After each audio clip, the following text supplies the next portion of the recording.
Getting sent to the principal's office. Thinking that I never, ever wanted to be a principal. Is not an easy thing. The reason I didn't want to do it, I was like, man, in my opinion, I was the best teacher, and I was affected so many lives. Even when you're not a student. Some of my colleagues would say, hey, you would be a great principal. And I remember thinking, like, no, I don't want the principal job. Like, I'm okay where I am. Welcome to A Matter of Principles, a podcast from the School of Education at Edgewood College. Join our panel, Mike. You could affect the lives of the kids in your class, or you can affect the lives of the kids in your school. Jennifer. You know, education can be amazing for all kids. Lalo. If I were to run a school, what would I want to see in the school? And Tim. 17 years later. As they talk about their journey. Then I read a posting one day, and as I read it, I said, gosh, if I put my name in for this job, I know I'm going to get it. Their experience. You can have the best curriculum that you want, but if you don't have the right teachers and the right leadership to kind of guide you through it, it just sits there. It's a great curriculum. And their I drive. think she went for my ego, and I said, all right.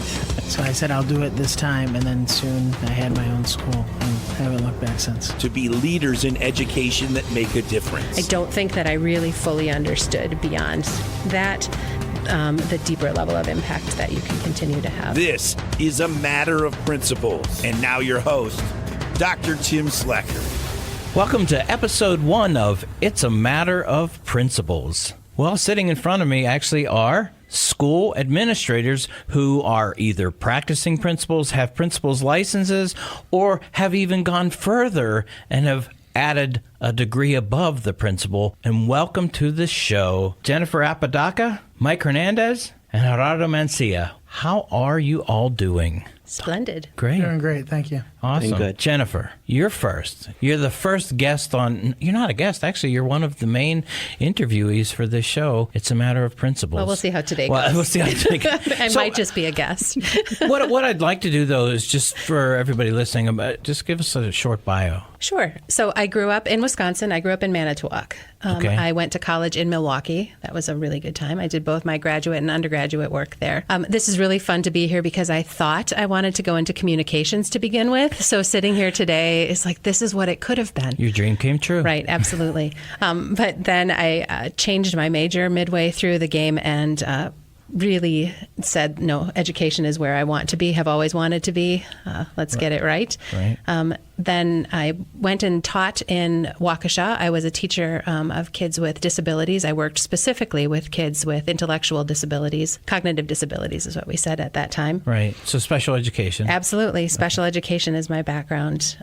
Right. A passionate, inclusive educator. And then I worked in Waukesha for 6 years. And during that time, I got my master's in administrative leadership. When I finished, I thought, oh, why not? Let's just look and see what's out there in terms of jobs, thinking that I never, ever wanted to be a principal. But then I read a posting one day. And as I read it, I said, gosh, if I put my name in for this job, I know I'm going to get it because it was written so well. And it was a perfect match for everything that I believed in and thought that I wanted to do. So I applied and was hired to be an associate principal in the Verona Area School District. Right now, I am the Director of Student Services for the Prairie Area School District. Right. Mike, where did it all start? Where did it start? I was born in Toledo, Ohio. My mom and dad lived there. I went to my undergrad at Bowling Green State University in Northwest Ohio, and then I went to grad school at the University of Toledo. I moved back out to California.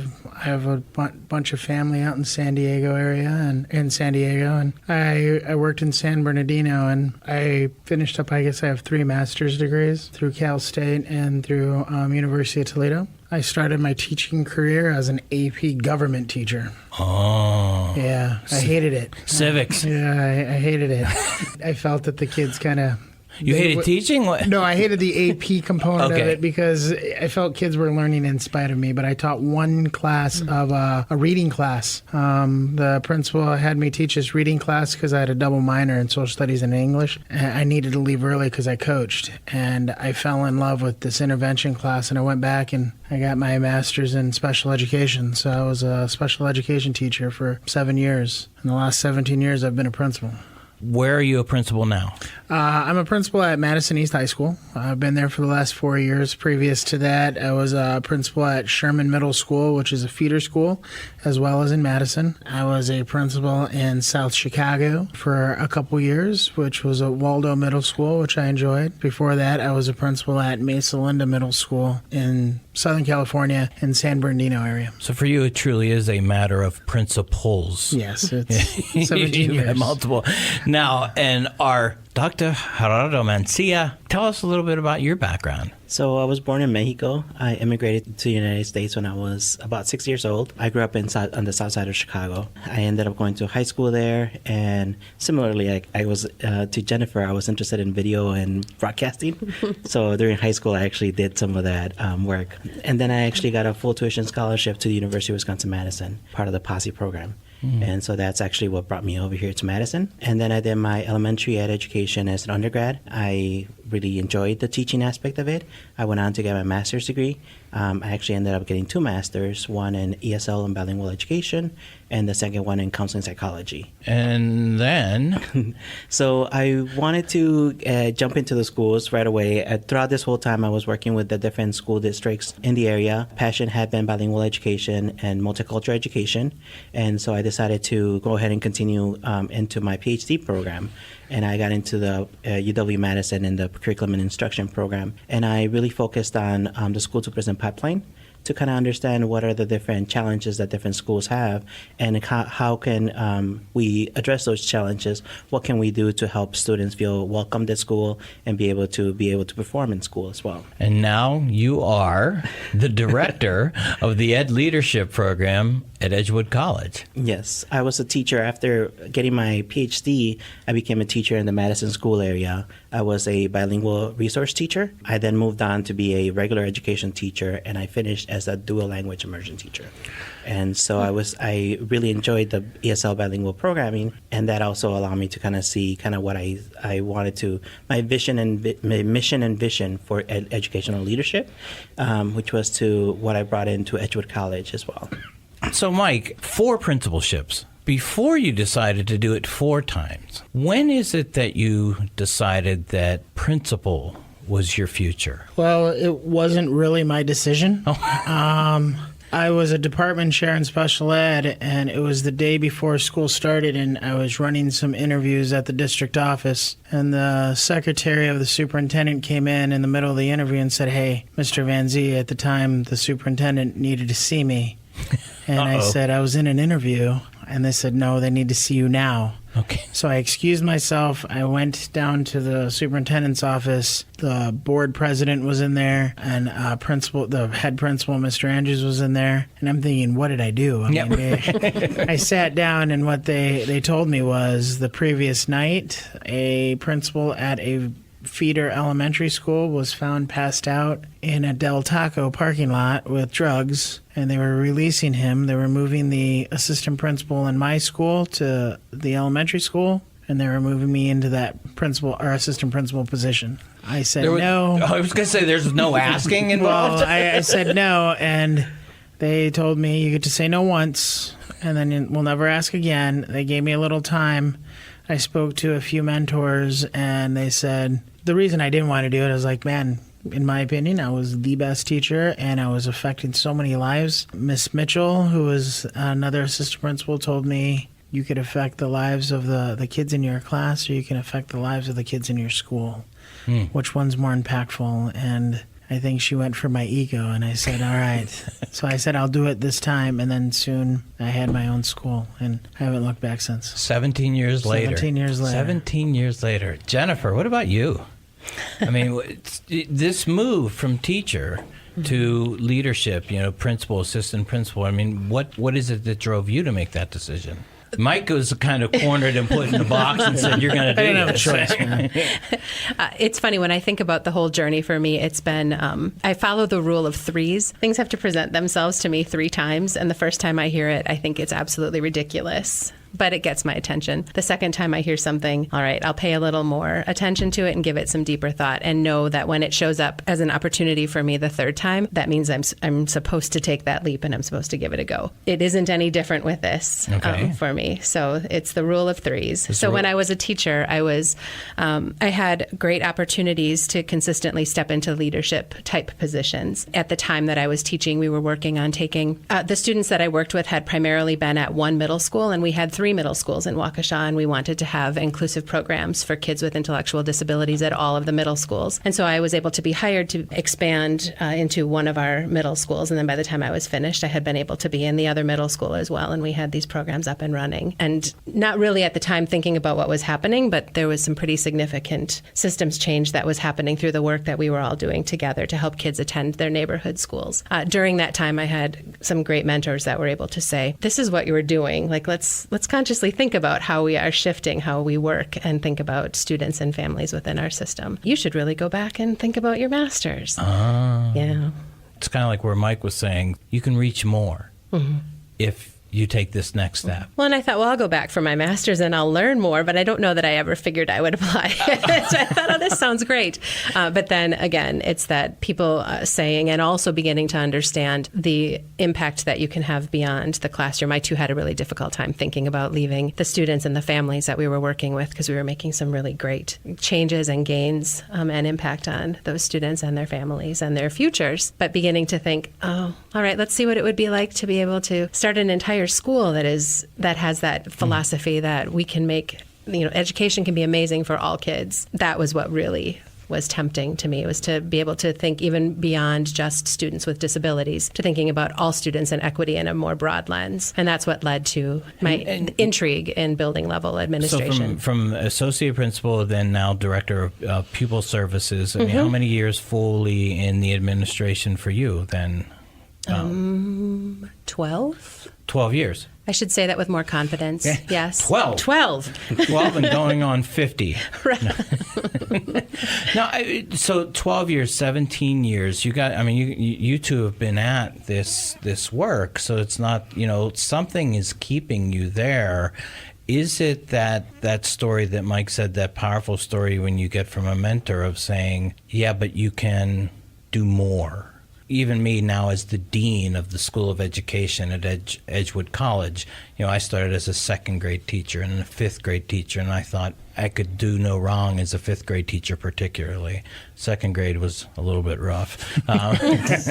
Believe 7-year-olds are tough. Just be, it was even that movement to say, I can do more. What do you do, though, when somebody hears you say that? Or maybe the other part is, did you get any resistance, Mike, from making the transition from colleagues? Probably the hardest thing was that I worked with people that I was having lunch with and, hanging out with, planning with, and then all of a sudden I was their supervisor. Mm-hmm. Right. And that was difficult to the sense of I knew how people authentically thought and acted or felt about the kids that were in front of us, the kids, the families. It was tough, but it was easy because everybody knew my personality and knew how I felt. And they also know the expectations that I had and have. And it was really, unfortunately, it was one of these things that it was way I made mistakes and I learned from them. But I also was able to sit down and be my true self because I didn't have to put on a front of this is what a principal acts like, because I was a teacher there 2 days beforehand. And all of a sudden now I was walking around and I was the supervisor. Right. Gerardo, just a small, different twist on your story, because you're coming from the classroom, you're out there doing the 2 master's degrees. I feel woefully underqualified being in front of all of you with your multiple degrees and different things like that. I just did my bachelor's, master's, and PhD, and then it was truly terminal because it's a terminal degree, and I was done. You come out of the classroom, you get your doctor's degree. How did you find yourself into being the program director of an ed leadership licensing program at a college? I was doing my teaching, so I was in my PhD program, and then I finished all of my coursework. As soon as I finished my coursework, then I had to work on the actual dissertation part. It was during this time that I went into the classroom. And so I was actually working in the classroom while trying to finish my dissertation. And so a lot of times... That's fun. Yes, it was a lot of fun. So a lot of times I think I was just, as other people have mentioned, I was just in the classroom. I was trying to do what's best for students. That's what kind of kept me going. That's what kept me pushing me forward. I was part of the bilingual leadership team at the school, and so a lot of the ESL redesign and a lot of the projects that we were doing, I took a lot of pride in actually being part of the membership. So I never saw myself in administration or in leadership roles. Some of my colleagues would say, "Hey, you would be a great principal," and I remember thinking, like, no, I don't want the principal job. Like, I'm okay where I am. I like what I do. I like helping the students in the place that I'm at. And several of my colleagues also mentioned this, and so similarly, I think it put that bug in my ear of, could I do this? Can I do the principal? And so it kind of kept me thinking. After I finished my doctoral work, then I also was thinking about, what is my next move? Where do I want to stay in the classroom? Do I want to move on to other things? And one of the most important parts for me had been my own training and my own development in being a teacher. And so it brought me back to the idea of teacher preparation programs and principal preparation programs. At that time, I was not thinking principal as much, but I was just thinking about leadership. If I were to run a school, what would I want to see in the school? How would I want to see the school run? What are the priorities that I want to see? And so I saw that job opening for Edgewood College for the director of the Ed Leadership Program. And I thought, I know how to do the teaching part. I've been involved with leadership. I know how to do that part. But I think that when I saw that opening, or that job posting, it really made me take that moment and say, could I see myself doing this kind of work? Can I see myself impacting more students? Can I see myself impacting future educators, future leaders? And I think that when I came to that aha moment of, this could be a place where I could also not only help the students that I'm helping now, but also be able to train the new students that are coming down the pipeline, and the principals and the leaders that are going to be leading our schools. I felt like that was a very important opportunity that I went ahead and threw my name in for the job, because I feel like that allowed me to kind of have that opportunity to say, how can I impact the direction, the trajectory of future leaders? So that sounds like a theme across all three of you. Is this idea? It's like, oh, you wanted to be a principal just for the power, and no, it's the impact as a leader. Right. In one sense, administration, sometimes when you hear that you're in administration, that's kind of a pejorative to talk about this. Saying, no, it's a leadership, because I hear all three of you talking about, it's not a power issue, it's a leadership issue because of an impact. Do you feel the impact that you imagined you were going to have doing that type of awesome work? I think the work that was happening in the classroom for me was directly impacting students and their families and helping them take steps towards a more engaged and powerful future for them. That was the same thing that happened as an associate principal. We were able to work and build close relationships with all of the students, all of the families. That was a priority for us in our school, and working with our teachers to help them have that same level of relationship. So I can see the ripple when I went into that position. My intermediate position was then to move into a position of program management. So I was supporting special education at the secondary level in Sun Prairie as well. So that next concentric circle, that next ring, if you will, was also very much about coaching teachers and working closely with families and working closely with students on their academic and their post-secondary goals. So yes, I can see that rippling out. And now at the systems level, constantly looking, having more impact on the different practices, procedures, values, beliefs, living out the vision, making sure that everything is really coherent for people. I can see definitely how the importance of leadership on impact for kids. To be honest, though, I don't know that I understood that as I was going through it. What was most important to me was being able to maintain relationships and being able to help at that next level. I don't think that I really fully understood beyond that the deeper level of impact that you can continue to have. I think that has actually just probably come within the last maybe 5 years, understanding the depth of the impact or the responsibility of the depth of the impact, both positively and negatively, that we have within leadership. Mike, what about you? Same? Anything similar? I think I would agree with everything you just said. Some of the micro parts of this, I've had the luxury of seeing kids enter in from 6th grade. And then when I moved over to East, I moved over with the freshmen, I'm seeing them, this is the year that they're going to be graduating. That's pretty powerful, right? You get to see them grow from little ones and now they're young adults. The impact that I think that I feel is with these students of trying to model what I feel is important, the family feel, the community feel. But also, I just said this the other day in a staff meeting. I was sitting and I was doing some math from the last 11 years sitting in Madison. There are 19 individuals that I worked with that were teachers that are now in leadership positions in the district or in the surrounding district. And to me, that umbrella of leadership, that there are some strategies and skills that they've developed that are now being used in the impact, that's the ripple. Yeah. Right. It's the umbrella. Well, Jennifer right? said that ripple thing, right? That is just amazing because I follow their careers. I follow them, and I'm very proud of them. It's like a father moment, right? I'm proud of what they're doing and the hills that they're standing on. So that's powerful. Well, and so Gerardo and I think about this, right? What we're embarking on here, and in fact, let's talk about this, right? We've got Jennifer and we've got Mike as your two new faculty members in the Edgewood Principal Ed Leadership Licensure Program. What's exciting to you about the energy they're bringing? I feel like partnerships is one of the things that comes to mind. They're two amazing leaders in the school districts as well as in the community. And I feel like bringing their expertise and their leadership into the program and being able to share, as Mike said, being able to share those experiences, those moments, and the ability to network as well, to be able to think about how do you support the next group of leaders has been very, very powerful. I think that they are passionate about their work. I think that they are committed to their work. And as they've mentioned as well, kind of like their commitment to supporting the students are kind of like the things that are going to continue driving as we think about future leaders. Yeah, and I know you personally. I mean, one of the reasons that I hired you too was your vision for this ed leadership. I said, Gerardo, I want to shift from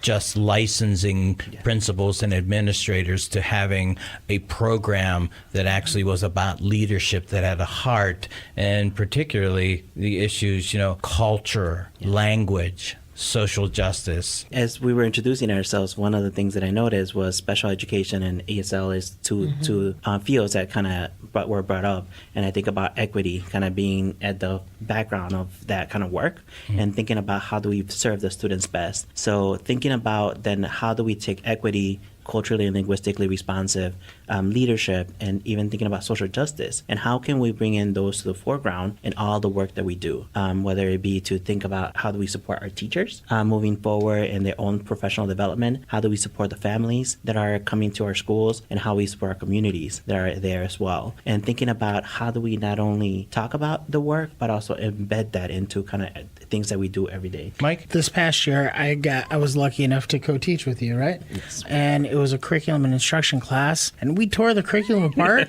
and we went through and we focused on culturally relevant pedagogy. And it was a fun class.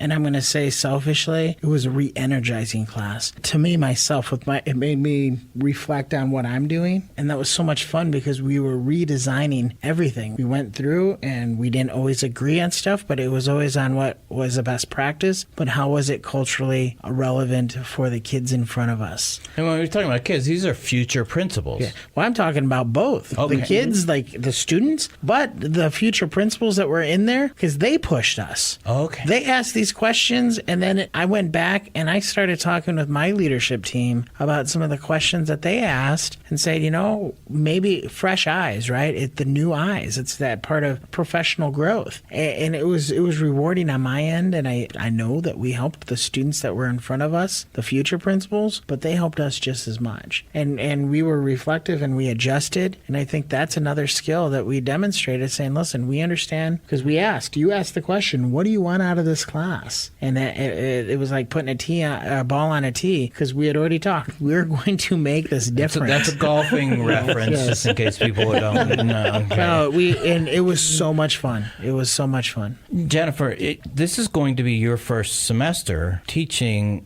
I just You finished. just finished. Yes. What course did you just finish? So I taught Ed Leadership 360, which is the Director of Special Education course. And reflections? First of all, I had so much fun. I had the best best group of professionals that to work with on my first class. And like Mike, I found myself learning so much more about myself, reflecting deeply with the group on our ethical responsibility through educational leadership. I think that was the theme that ran through every single session that we came to together. So first of all, super grateful for the participants that I had in the class. We had a wonderful group of people. And then secondly, just the learning that we did together and the reflecting together about what it means to be a socially conscious leader in the area of special education and pupil services, two like super contentious areas where when everything else is falling apart, you usually wind up having to sweep in and figure out how to put the pieces back together for kids and for families and for schools. So it was a great experience. So Gerardo, we're going to keep them? Yes. Okay.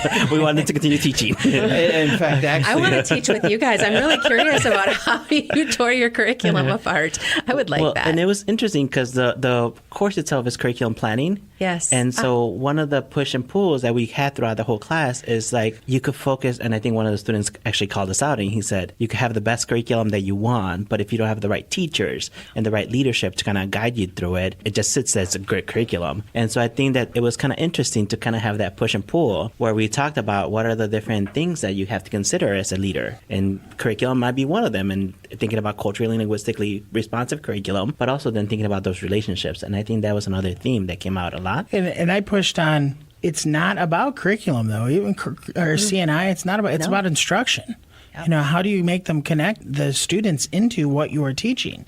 And that was the neat part about it, is that we did talk about what backwards planning meant. We talked about the curriculum part. We brought in some curriculum, but we really focused on that diversity that we see out here. How might you take this and make connections across the board? Engaged. How do you build the skill sets? It was not about lock, stock, and barrel of a scope and sequence. And I reminded them all, as a principal, you're not picking curriculum for your building anyway. What you need to do is when it segues into the evaluation component of it is, let's talk about, if I'm going to go in a chemistry classroom, I can talk about strategies. I'm not going to be able to talk to you about, or in a French classroom, I'm not going to be able to talk to you about, because you're the content expert, and I need to accept that. Let's talk about strategies on how to engage all kids. And I think people, they really appreciated that, because that got the SEA that was in the room. He now was involved in this. It got the dean involved in this, and it got the English teacher or the math teacher involved, and it was a lot of fun. And I've had the opportunity to actually co-teach several courses, and I think that that's one of the things that I appreciate the most, because you do learn from each other, and it kind of pushes yourself to,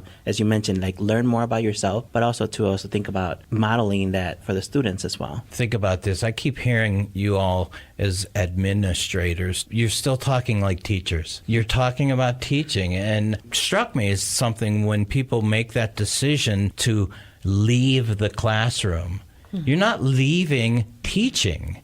The way I hear from all of you, that teaching, you're still teaching. And so that idea, because I've heard some people say, like, I can't ever see myself not being a teacher. And there isn't one comment that any of you have made today that said you've stopped being a teacher when you became a principal, when you became an associate principal, when you became the director of the Ed Leadership Program at Edgewood. You're all still talking about teaching. I think that's what I'm looking forward to as we continue with our new faculty in this Ed Leadership Program. And as we talk more in the show, It's a Matter of Principles, about the excitement that can go with making that shift to saying, I can be a principal. It is a matter of principles. And Jennifer and Michael and Gerardo, thank you so much for a great evening of discussion. Thank you for having us. Thank you.